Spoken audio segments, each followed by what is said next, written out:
हिंदू हृदय सम्राट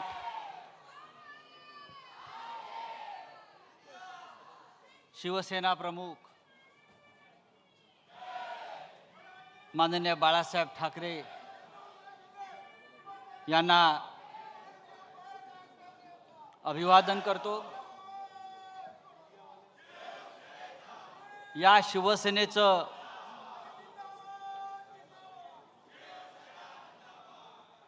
रोपटं नव्हे त्यांनी झाडच लावलं होतं आणि त्या शिवसेनेला 59 वर्ष आज होत आहेत। देशाच्या राजकारणातला हा एक चमत्कार आहे।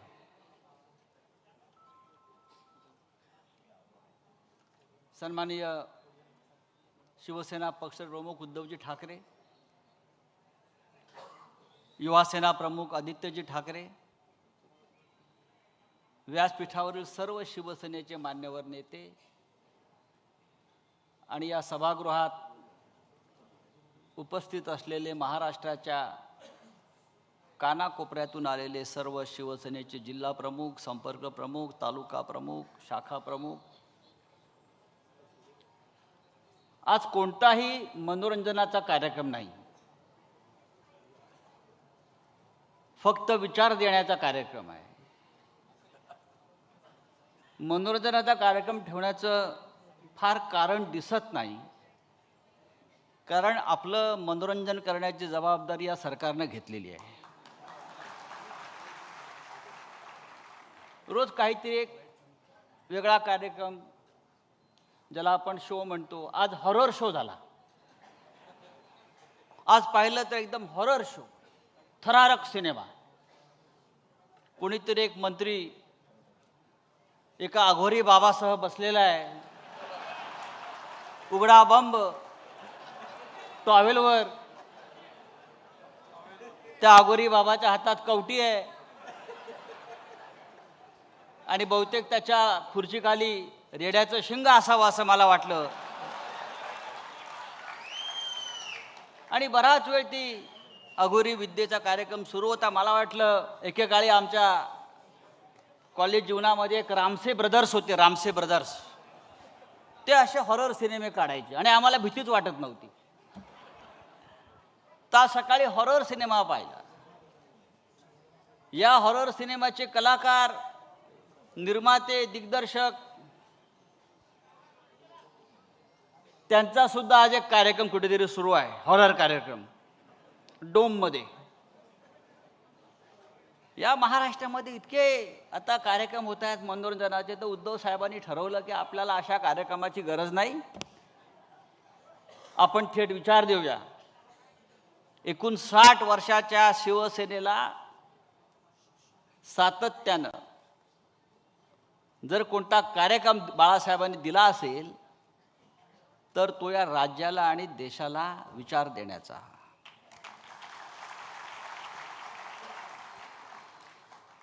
मगाशी अंबादास दानवे या राज्याचे विरोधी पक्षनेते यांनी मराठवाड्यामध्ये त्यांनी जो कार्यक्रम केला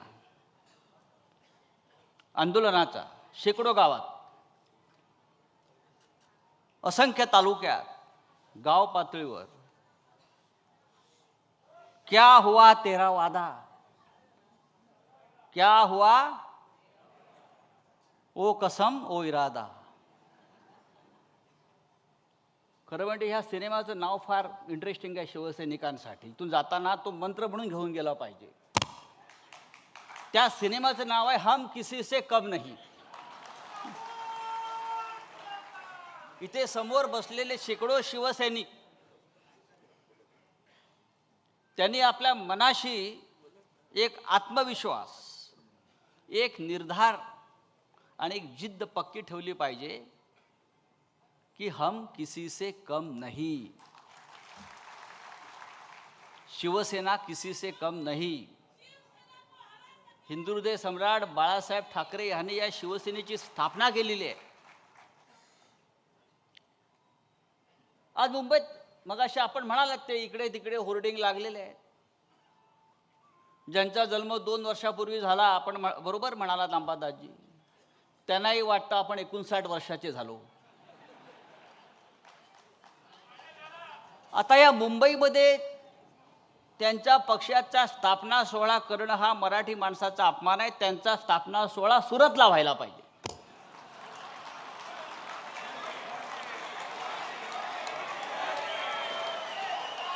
मुंबईत शिवसेनेची स्थापना झाली शिवतीर्थावर बाळासाहेब ठाकरेंनी, उद्धव साहेब ठाकरेंनी. तुमचा पक्ष स्थापन झाला गुजरातमध्ये आणि तुम्ही बाळासाहेब ठाकरेंचा फोटो कसा काय लावू शकता? तुमच्या पक्षाचे प्रमुख आहेत अमित शहा. तुमच्या पक्षाचे प्रमुख अमित शहा आहेत, तुम्ही अमित शहांचा फोटो लावा, वाटल्यास नरेंद्र मोदींचा लावा, आमची काही हरकत नाही. तुम्ही बाळासाहेब ठाकरेंचा फोटो 2 वर्षापूर्वी शिवसेनेची तुमच्या काय गटाची स्थापना झाली आहे. तुमचा यापुढला कार्यक्रम मी त्यांना विनंती करतो किंवा देवेंद्रजींना विनंती करतो, तुम्ही भारतीय जनता पक्षाने त्यांचा पुढल्या कार्यक्रमाची स्पॉन्सरशिप करावी. सरदार वल्लभभाई पटेल खूप मोठे आहेत, त्याचं नरेंद्र मोदी स्टेडियम नाव केलं आहे आता, पण ते इथे करतात कार्यक्रम. पण या सभागृहामध्ये हजारो शिवसैनिक पदाधिकारी जमलेले आहेत. शिवसेना 59 वर्षाची झाली हा या देशातल्या राजकारणातला चमत्कारच आहे. माननीय बाळासाहेब ठाकरेंनी तेव्हा सांगितलं होतं, या देशामध्ये फक्त 2च सेना राहतील, एक भारतीय सेना आणि दुसरी शिवसेना. बाकी सगळ्या गुंडांच्या टोळ्या.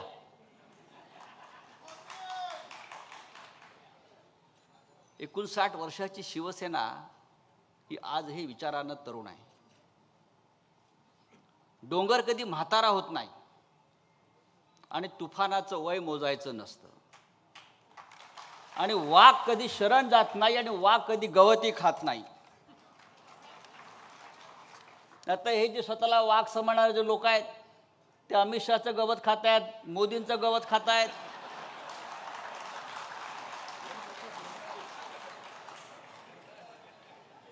आम्ही असे नाही. मी जेव्हा म्हणतो की शिवसेना या देशाच्या राजकारणातला सगळ्यात जुना पक्ष आहे, सगळ्यात जुना पक्ष कोणता असेल अनुभवी, तर हा रावते साहेब आपला बाळासाहेब ठाकरेंनी स्थापन केलेली शिवसेना. जेव्हा शिवसेना या महाराष्ट्रात गर्जना करत होती, लढाया लढत होती, संघर्ष करत होती मराठी माणसासाठी आणि हिंदुत्वासाठी, तेव्हा आजचे सगळे पक्ष हे पाळण्यामध्ये होते. भारतीय जनता पक्षाचा जन्म 1980 साली झालाय. राष्ट्रीय काँग्रेस ज्याला इंदिरा काँग्रेस जी होती त्या काँग्रेसचा जन्म 1976 साली झाला. पवार साहेबांचा राष्ट्रवादी काँग्रेस 1999 साली जन्माला आली. बाकी सर्व पक्ष या देशातले हे शिवसेनेच्या स्थापनेनंतर जन्माला आले आणि शिवसेना हा एकमेव पक्ष आज आहे असा की त्या पक्षानं आज 59 उन्हाळे, पावसाळे, वादळ, तुफान अंगावर झेललेले आहेत आणि त्यातून आम्ही अत्यंत खंबीरपणे उभे आहोत. आमच्या जीवनातला संघर्ष कधी संपला नाही.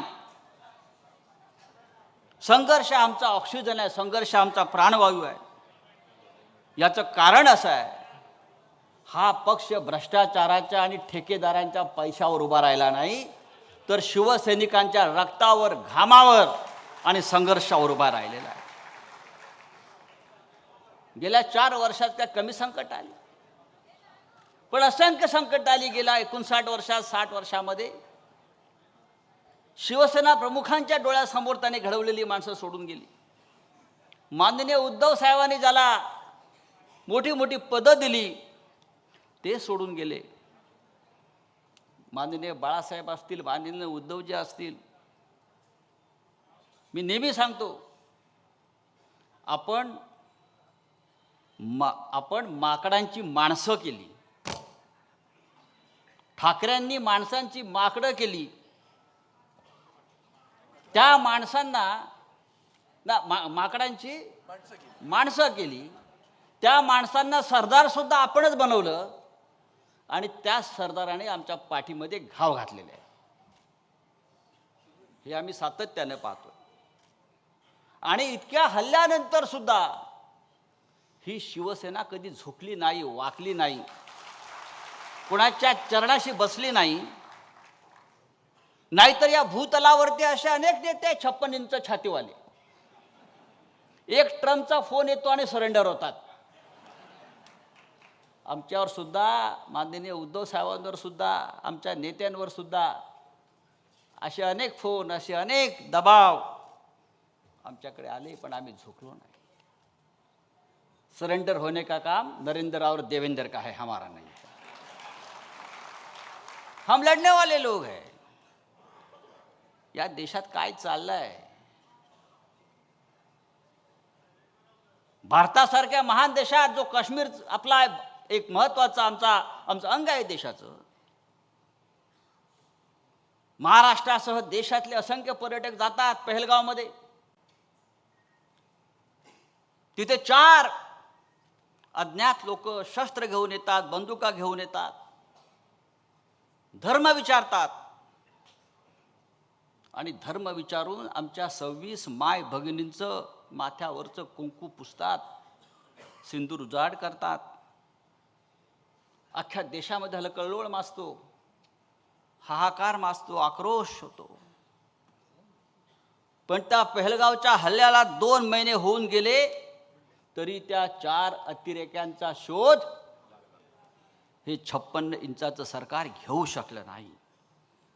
कुठे गेले ते 4 अतिरेकी? कुठे गेले ते 4 दहशतवादी? तुम्ही पाकिस्तानवरती बॉम्ब टाकलात, मिसाईल टाकलं, सगळं केलं, दाखवलं, मग माघार घेतली. पण मुख्य प्रश्न कायम आहे. ते 4 अतिरेकी ज्यांनी आमच्या माय भगिनींचं कुंकू पुसलं, ते जमिनीत गडप झाले, हवेत अदृश्य झाले, आकाशात गेले, पाताळात गेले. गेले कुठे याचा शोध या देशाच्या गृहमंत्र्यांना अजून घेता आला नाही. आणि तुम्ही आम्हाला शौर्याच्या आणि राष्ट्रभक्तीच्या गोष्टी सांगता. कशा करता? उद्धव साहेबांचं मला अभिनंदन करायचं आहे.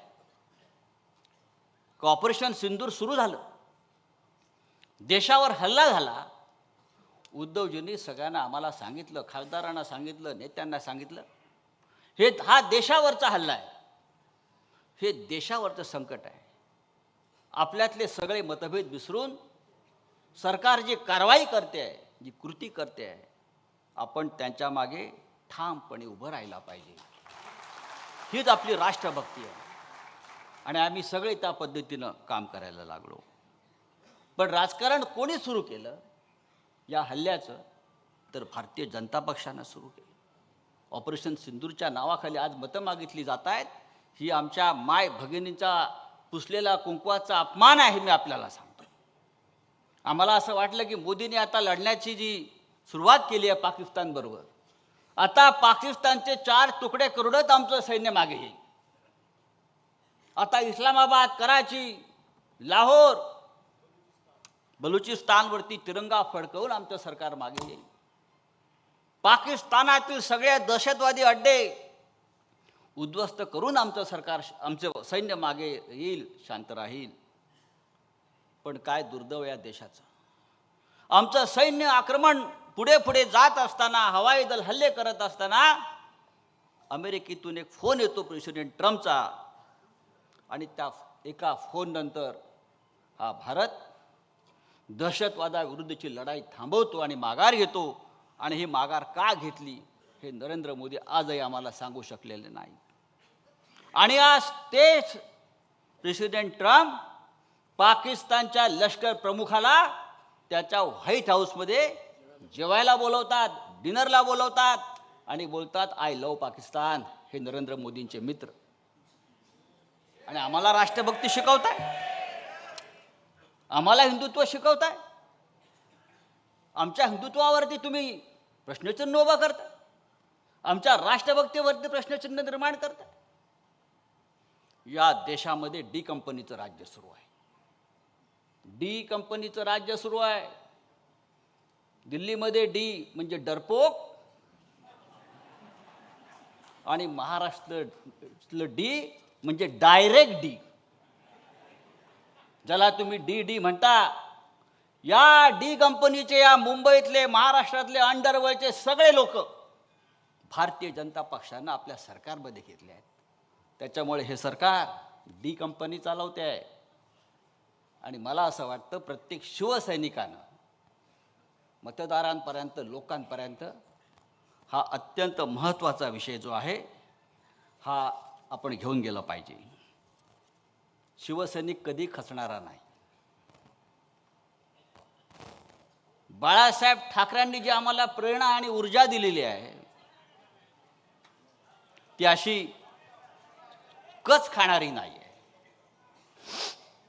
आम्ही लढणारे लोक आहोत आणि आम्ही लढत राहू. आमचा नेता सन्माननीय उद्धव ठाकरे हा सुद्धा रणमैदानात उभा राहून सगळी आव्हानं झेलत आमच्याबरोबर लढतो हे लक्षात घ्या.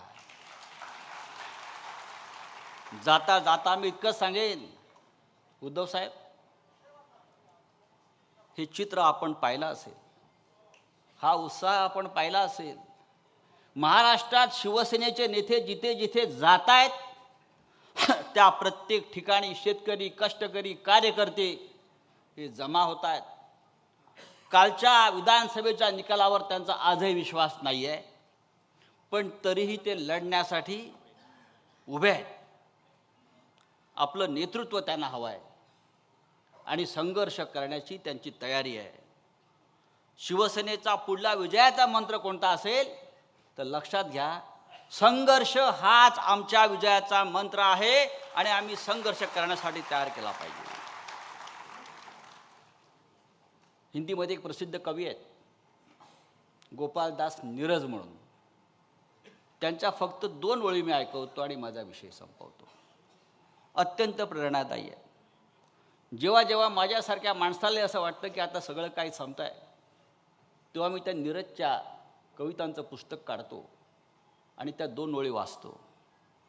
नीरज म्हणतात, है बहुत अंधियारा अब सूरज निकलना चाहिए, है बहुत अंधियारा अब सूरज निकलना चाहिए, जिस तरह से भी हो मौसम बदलना चाहिए. रोज जो चेहरे बदलते हैं लिबासों की तरह, रोज जो चेहरे बदलते हैं लिबासों की तरह, अब जनाजा जोरों से उनका निकलना चाहिए. कळलं कोणाचा जनाजा काढायचा? अब भी कुछ लोगों ने बेची नहीं है अपनी आत्मा, अब भी कुछ लोगों ने बेची नहीं अपनी आत्मा, ये पतन का सिलसिला कुछ और चलना चाहिए. फूल बनकर जो जिया वो यहाँ मसल गया, फूल बनकर जो जिया वो यहाँ मसल गया, जिस्त को फौलाद के साचे में ढलना चाहिए. छीनता हो जब तुम्हारा हक कोई, छीनता हो जब तुम्हारा हक कोई, उस वक्त तो आंख से आंसू नहीं शोला निकलना चाहिए. ही शिवसैनिकांसाठी प्रेरणा आहे. आपण चिडलं पाहिजे, आपण संतापलो पाहिजे. आणि हा संताप आणि चीड अन्यायाविरुद्ध आहे, आमच्यावर झालेल्या अन्यायाविरुद्ध आहे. निवडणूक आयोग ठरवू शकत नाही, अमित शहा ठरवू शकत नाही शिवसेना कोणाची आहे. उद्या आम्ही ठरवू अमित शहा या देशात राहील की देशाच्या तुरुंगात राहील. जय हिंद, जय महाराष्ट्र.